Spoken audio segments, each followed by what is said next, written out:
Hey friends, Zach here with a quick update before we get started. Last week, we kicked off the final stretch of Season 3 and shared our goal of bringing on 50 new supporters before the end of May. A huge thank you to the 6 of you who immediately stepped up. That brings us to 44 spots left to hit our milestone. Being able to share these stories with you every week is such a privilege, and it feels more important now than ever. In a world that is increasingly loud, fast, and divided, we believe that these stories of spiritual courage act like an anchor for people seeking another way. Right now, just 2.5% of listeners support the show financially. To keep bringing these stories to you and to make the Quaker podcast sustainable for the long term, we need your help in getting to 50 new supporters by May 31st. If you've found a sense of connection or peace in these episodes and haven't gotten around to chipping in yet, now is the time. Just go to quakerpodcast.com and click support in the top right corner. Thank you so much for listening and for your continued support. And now, here's today's episode.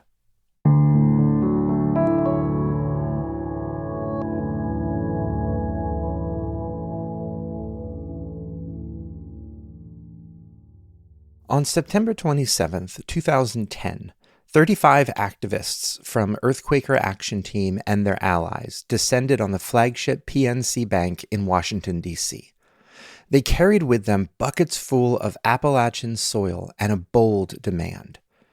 PNC Bank was one of the largest funders of mountaintop removal coal mining in the U.S., and these Quaker activists had made it their mission to demand that PNC change their policies to make it harder for companies to practice this devastating form of coal mining. The activists poured the buckets onto the pristine lobby floor, creating a mountain of Appalachia to rally around. They sat down while a gospel choir sang and thus began a 5-year campaign to pressure PNC Bank to put environment over profits. These demonstrations received a lot of news coverage, but while Quaker activists were sitting on the floors of PNC banks across the country, another group of Quakers were sitting on a shareholder conference call, trying to show the bank a better way forward. There were Quaker groups, activist Quaker groups on the outside, petitioning PNC to change this policy. We were part of an investor group on the inside as Quakers, talking to PNC as well. That's Amy Carr. She's the senior shareholder advocate at Friends Fiduciary. Since 1898, this organization has managed investments for Quaker groups across the country. But they don't just buy stocks to make money for their investors. They buy a seat at the table to make a better world for us all.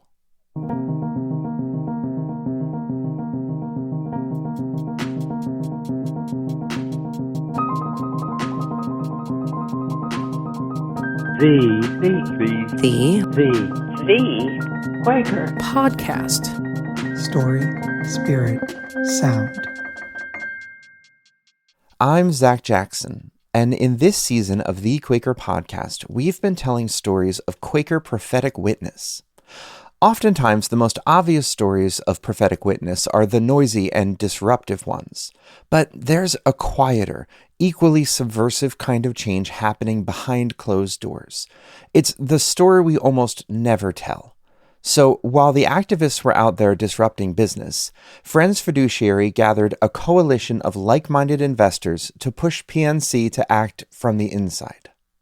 So we're at the dialogue table. They're getting flack on the outside. And we're also saying, we might file a shareholder proposal on this if you're not going to move.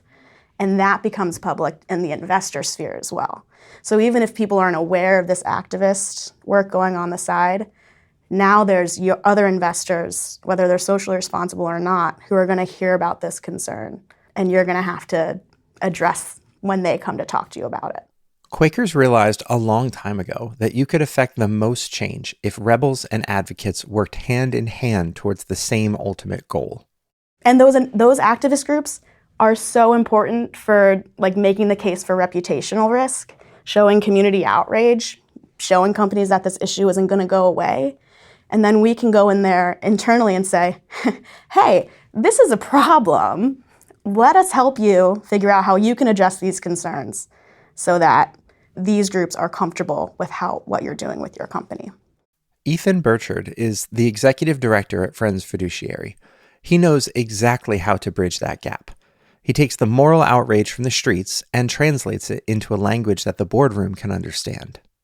So Friends Fiduciary had conversations with PNC Bank and used our role as the investor advocates to put a different kind of pressure on the company and really create a channel to communicate with management that activists may not have, but we can come and say, hey, this isn't going to go away. This is a real concern. It's a concern for us about your business.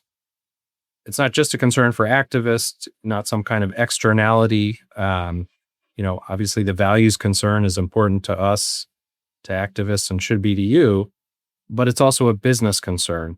And so part of our role, part of what Friends Fiduciary did in this case, was to really help translate those pure values-based concerns into a business case for the company, for PNC, and what we do for many corporations. Why should you be worried about this? How is it also going to affect your business? And why is it bad business to do things that are destructive to people or planet?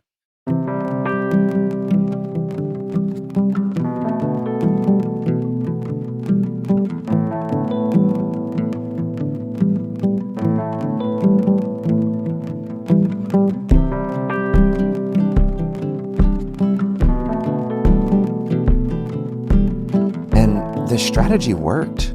It took 5 years, but they managed to convince PNC to effectively end its financing of mountaintop removal in Appalachia. There is incredible power in having a seat at the table, but how do you decide which companies to invest in if every dollar you put into the system helps it to keep doing what it's doing? I assumed that a Quaker organization would not invest in companies that make weapons, since Quakers have been historically opposed to war, but modern corporations are complicated, and global supply chains get messy and confusing. Can a Quaker invest in a company that does a little harm in the world if it means that they get a seat at that table? How do you discern how much is too much, and when do you decide when to walk away? I'm not an expert in any of this, so I drove down to Friends Fiduciary HQ in Philadelphia to ask the experts. My name is Ango Tucho. I am the Senior Investment Analyst here at Friends Fiduciary. And I'm Richard Kent, Chief Investment Officer. Together, they sift through the global market. They're looking for companies that align with Quaker values, and some choices are easy. We exclude alcohol, tobacco, weapons components, for-profit prisons. We went fossil fuel-free in 2020. So it's pretty clear those are what we call our negative screens, and we won't hold companies involved in those areas. That first round of screening is easy, but the modern economy is complex. It's deeply entangled. We also don't invest in mutual funds or ETFs because you can't screen what goes into a mutual fund or an ETF. So if you were to buy a passive index, and you might look into it, and then you see the defense contractors, you see the alcohol, tobacco, gaming companies. You know, many of these ESG funds use revenue hurdles. Yeah. Like if it's less than 5% of company revenues, we'll accept it into the portfolio. But we have really a zero tolerance for many of these areas, which does set us apart and makes us, I think, one of the more rigorous screeners out there. A lot of investing today is algorithmic. Computers trade stocks in milliseconds. They don't pause to consider human rights. They don't convene a committee. Friends Fiduciary is different. They are profoundly human. When one of our managers puts a name forward that they would like to purchase in the portfolio, we have a subset of a larger committee that takes a deeper look at that, and we call that our discernment process on there, because there are gray areas. New companies go through a rigorous human-centered process. The team looks at the data, they read the human rights reports, they discern together the ethical, financial, and spiritual implications of being joined together with this company. So, for example, say a company is brought to our desk. At that point, we have a screening subcommittee, in which we reach out to all of our data providers. We have ISS, we have Bloomberg Data, we have data providers like the World Benchmark Alliance. We have a data provider that has the history of their regulatory and litigation behavior, because we don't want companies who are habitually in the headlines for controversies surrounding how they treat their workforce or their impacts on local communities. We'll have to take a closer dive into that as well. We have the access to all that expansive data, but then we also have the capacity to digest it and make a decision off of it. And I know our constituents, they're really moved by the way that we screen, and they really align with the way that we look at these different companies to be put in their portfolio, because our constituents would have they're already busy enough as it is.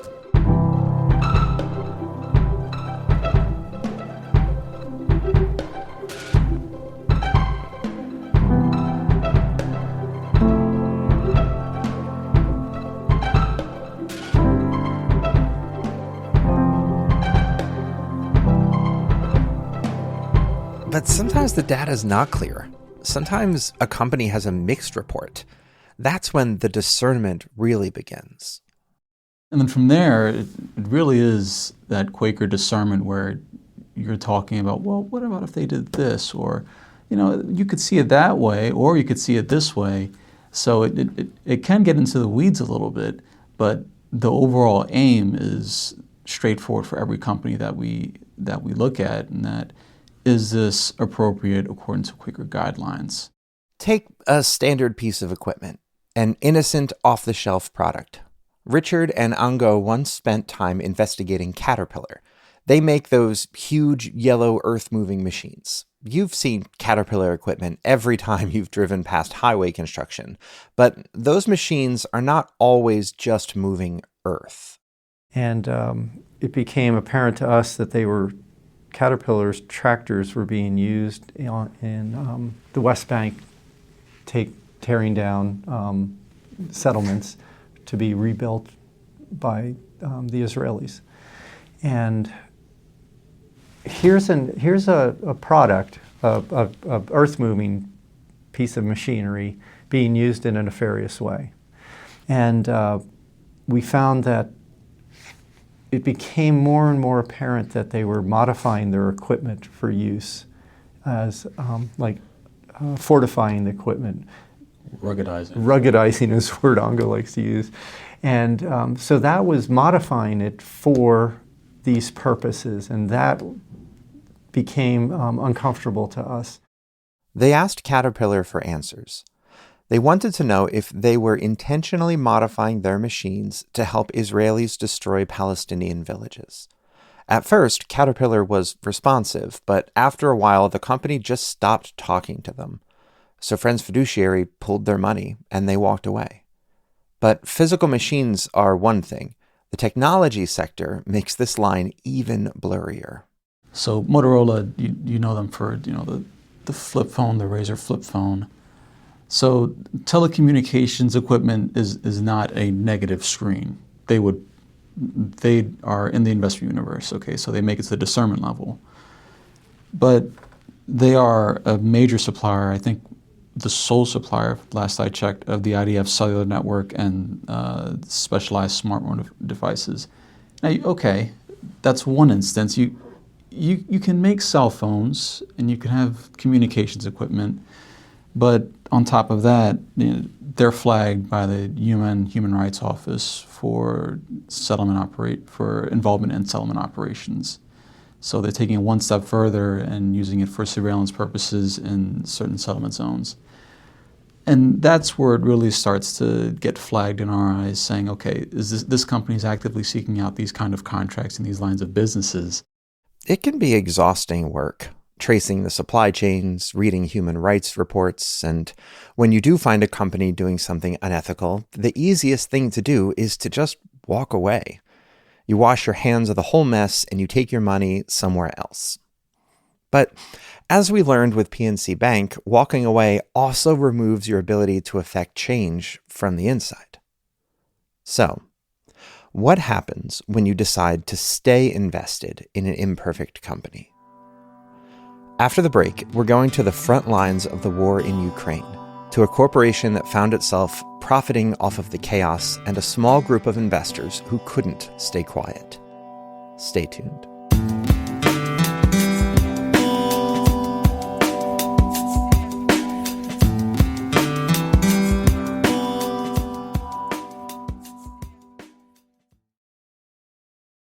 This episode is sponsored by Friends Fiduciary. So, I need to be honest with you. I am not a numbers guy, and financial conversations usually make my stomach hurt. So I was a little bit nervous going into these interviews. But sitting in their office, I realized something. We share the same heart. We just use different tools to try to build a better world. These are people who are truly bringing their full souls to their work. And while we spent this episode talking about their corporate advocacy, they do so much more that we just simply didn't have time to cover. They do the heavy lifting for organizations by offering their own rigorously screened, values-aligned investment funds. They manage complex planned giving, like charitable gift annuities and donor-advised funds, so you can be hands-on with the causes that you care about while they handle the financial administration that makes it possible. So if you are looking for a way that your local meeting or organization can connect its financial resources with its core mission, or if you're an individual wanting to align your own legacy with your deepest values, then these are your people. Discover the Quaker difference and explore everything they offer at friendsfiduciary.org. That's friendsfiduciary.org. And now, back to the podcast. Welcome back. Before the break, we talked about walking away. Sometimes a company crosses a line, so you pull your money out. But divestment is a last resort. Walking away costs you your voice. You leave an empty seat at the table. We heard from Amy Carr earlier in this episode. She's the senior shareholder advocate at Friends Fiduciary. She spends her days sitting in that seat. She talks directly to corporate executives. She tries to steer massive companies towards a better path. Amy views her role as a sort of early warning system. The work that we do a lot is, we call it being the canary in a coal mine. And I think people want you to prove that, this engagement work and getting companies to be better actors. They want the financial numbers, and sometimes it's more, well, you could have been sued about this, and now you're not going to get sued. Sometimes it's about risk mitigation. So like a canary in a coal mine, we're pointing this out now so that you can be proactive rather than reactive about it. Let's look at a real-world example. In 2022, Russia invaded Ukraine. Millions of vulnerable people fled their homes, and human traffickers exploited the chaos by using dating apps to target refugees. Many tech companies immediately pulled their services out of Russia, but Match Group did not. They own apps like Tinder and Hinge. That's when Amy and her team stepped in. And we began engaging them following the Russian invasion of Ukraine. There was a huge displacement of women and children and vulnerable Ukrainians at that time. And there was reporting coming out of Europol about essentially bad actors using dating service apps to human traffic vulnerable groups. Match Group ignored them at first, so Friends Fiduciary used their leverage. They filed a shareholder resolution. This is one of the most powerful tools that an investor has. If you own enough shares, you can force a formal vote on a specific issue. It brings the problem straight to the board of directors. If the company still refuses to talk, the proposal goes public, so every single investor will see it. Every investor then has to vote on it. It creates a massive public headache for the brand. But again, we went back and forth with them a bit, and we were ultimately towards the end when our proposal was about to be public, they called me directly and said, if we pull out of Russia, will you withdraw your proposal? Which was interesting because, in a way, the issue with Russia was absolutely of concern to us, but we also wanted to ensure that they had a policy and practice in place that if they find that their services are in a conflict-affected area again, they have a process to determine whether they should continue those services or whether they should not. And so, I said, thank you so much, I'll take this back internally and we'll get back to you. But ultimately did withdraw the proposal, but following continued dialogues with them, we got them to create a global human rights policy. And we were talking to them about how, conflict-affected areas, I think they're at, the highest they've been since World War II. This is an issue that's going to continue to be a problem for you. So we want to ensure that this is not just about Russia invading Ukraine. It's also about all these other conflict-affected areas that you may be operating in and aren't aware of the human rights impacts that you're having. They managed to convince a multinational corporation to walk away from a profitable market. They did this by making a moral argument, but they also made a business argument by warning the company about lawsuits and public backlash. Jesus commanded his followers to be innocent as doves and wise as serpents. This delicate dance is exactly what that looks like. Companies are made up of people, and you can hear an individual on the call say, I care deeply about this issue, but we can't do anything about it, So it's sometimes their hands are tied as well. They need to make the case internally about why they should change this policy, why they should, do this thing that we're asking them to do. So it's frustrating sometimes because I want the moral case to be enough. I think the moral case should be enough. But you need to make that business case. You need to be pragmatic and, talk about the bottom line. Especially if you want other investor support on the issue that you're asking for that maybe aren't faith-based or socially responsible investors.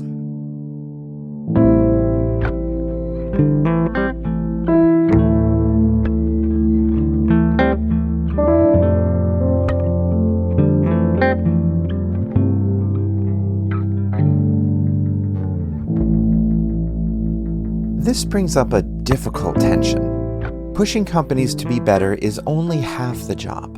The other half is actually making money for investors. Ethan Burchard and Friends Fiduciary recently gathered Quakers from across the country to discuss this. They focused especially on massive tech companies. They called it a peace testimony convening. And we gathered Quakers around the country who were very generous with their time and volunteering to be part of several sessions of really threshing and discernment. We were focused especially on tech companies. They're not running businesses to make military or weapons technology, but their technologies have such broad application that, many companies have military end customers, not just tech companies that make uniforms or shoes or flashlights. The list is very long of companies that work with militaries, and we don't screen just because a company has a military contract. But for tech companies that are making really sophisticated technology, artificial intelligence technology, drones, all kinds of things that are now very rapidly being used in conflict, that's concerning to us, and that's something we've been concerned about for years now. So we convene Quakers in this peace testimony convening, different branches of Quakerism, different levels of expertise, different backgrounds, and did threshing and discernment. They debated the ethics of holding on to these shares. And they also debated the moral cost of walking away.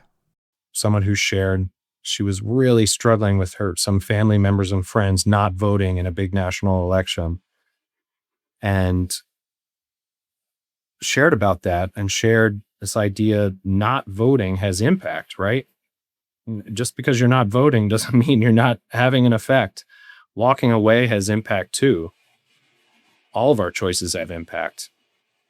And so that was a point of view that was really helpful as we thought about, well, what does it mean to divest versus engage, even at times when it feels hard to make progress or when it feels like things are getting worse, not better. And there was a lot of support for being in dialogue. As long as we have any chance at making change or making progress, at pushing back on some of the trends that feel really heavy right now, that feel counter to Quaker values, there was a lot of support for being engaged with companies, for doing that part of our work, and not simply saying, okay, well, we have to divest, we're complicit, and so we have to divest and walk away. But really, really doing the hard part of giving up that chance to have even a small impact that we're not going to have if we screen something out. I want to be in that room to the extent we can, even if it's only a little bit, and say, we're not okay with this. And Friends Fiduciary is not equipped to go to the streets. We can do this individually, but as an organization, this is where we have an impact. And so once we screen out a company, our chance to really impact their practices as an organization goes away. But there's a very practical reason to hold on to these investments. And it's not just about having leverage in a corporate boardroom. It's also about making money to support Quaker communities. A core part of our mission since 1898 has been that sustaining, that like material financial sustaining of Quaker groups and organizations. And so for our constituents out there, to hopefully most have a meeting house that's in good repair, and that has a future as long as there's a community to be part of it, or to have a friend school, that is educating students according to Quaker values, to have a retirement community that uses Quaker values in ministering to people who are growing older and want to live in community. Those things rely on money, and many, if not most of them, rely on returns, rely on being able to use money to earn money to go towards paying costs.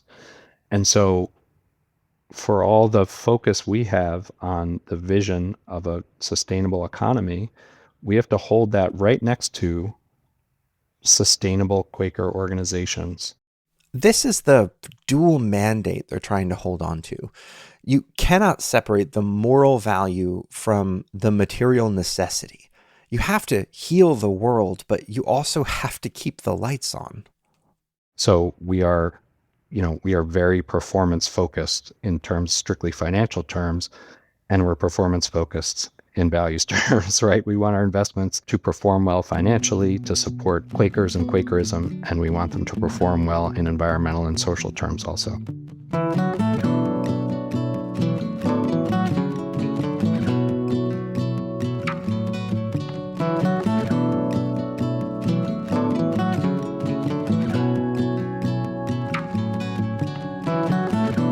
Now, most of us don't sit on corporate boards. We don't manage massive endowments, but we're also not powerless.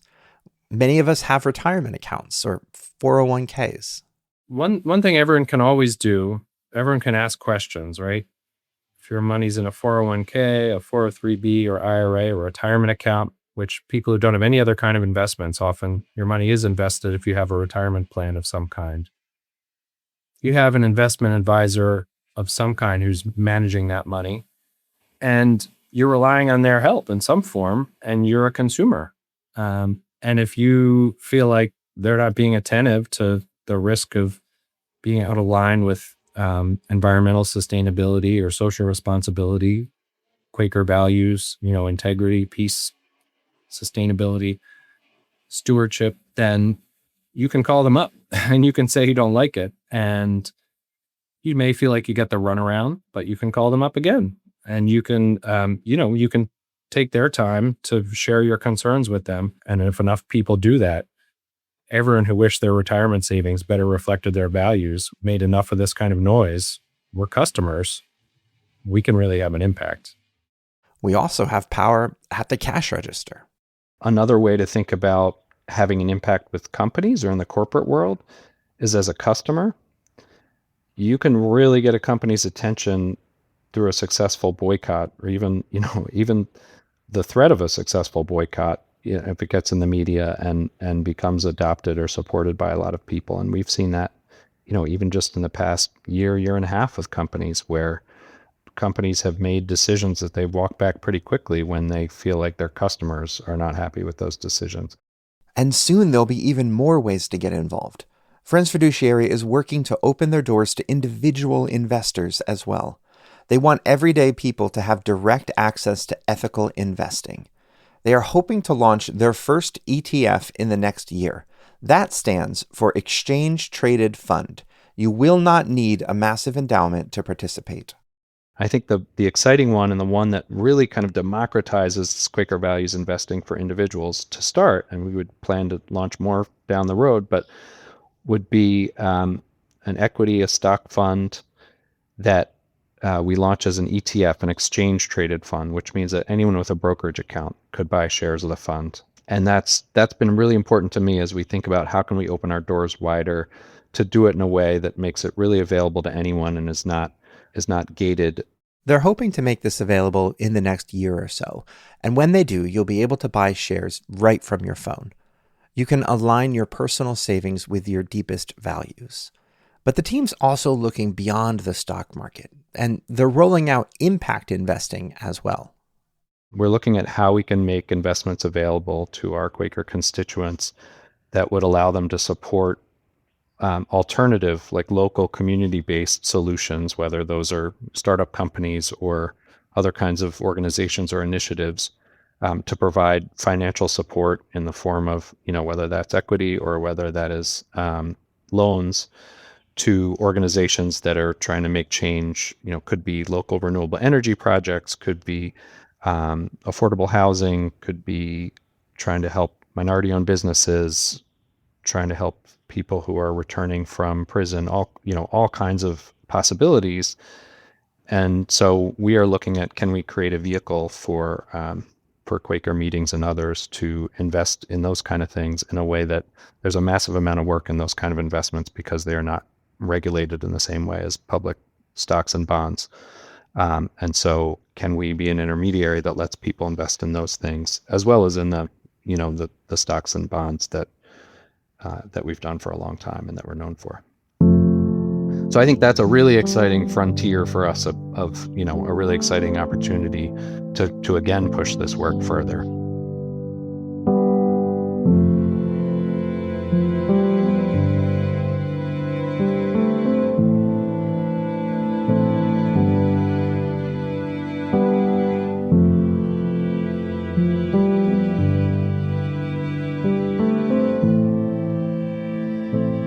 These new initiatives are coming soon, and everyone I talked to was really excited about the ways that Friends Fiduciary is making a positive change in the world of business and finance.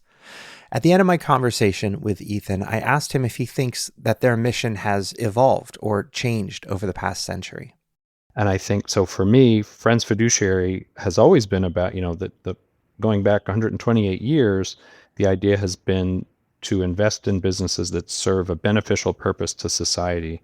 And so we've always been about a positive vision, right? About a positive vision of what can happen with our money. And that holds true today. So I'm really focused on the positive vision of an economy that is sustainable, that works for everyone. And I would not argue that that's right around the corner. We have a lot of work to do. But the way we're doing the work is by where we are owners of companies, by pushing for change as advocates, as insiders with a connection so that we can work in concert with activists and others who want to see change, and we can be a connection and a voice to corporations themselves about what we want to see them do differently. Friends, it is so easy to look at the massive, entangled systems of our global economy and just feel entirely powerless to make a difference, and maybe even complicit in what distresses us.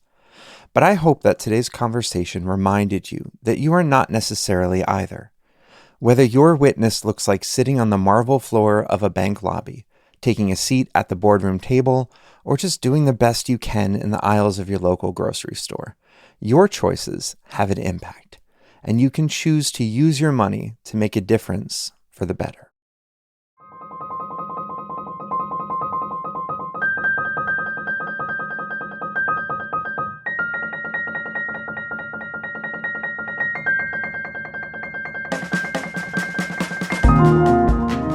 Thank you for listening, and a special thank you to our guests today, Amy Carr, Richard Kent, Ango Tucho, and Ethan Burchard. If you'd like to reflect deeper on today's topics, you'll find discussion questions and a full transcript over at quakerpodcast.com. And while you're there, be sure to subscribe so you never miss a story. This episode was hosted, produced, and edited by me, Zach Jackson. John Watts wrote and produced the music. The Quaker Podcast is a part of the Quaker Project, a nonprofit Quaker media organization dedicated to giving Quakerism a voice and a platform for the 21st century. If you believe in the work that we're doing and want to help us share more stories of prophetic witness, please consider becoming a monthly supporter. Just go to QuakerPodcast.com and click support in the top right corner. It takes less than 5 minutes, and it truly helps to sustain this community. And now, your Daily Quaker Message, as read by Kent Letourneau. William Penn, 1693. A good end cannot sanctify evil means, nor must we ever do evil that good may come of it. It is as great presumption to send our passions upon God's errands as it is to palliate them with God's name. Let us then try what love will do. For if men did once see we love them, we should soon find they would not harm us. Force may subdue, but love gains, and he that forgives first wins the laurel. To get Quaker wisdom in your inbox every day, go to dailyquaker.com. That's dailyquaker.com.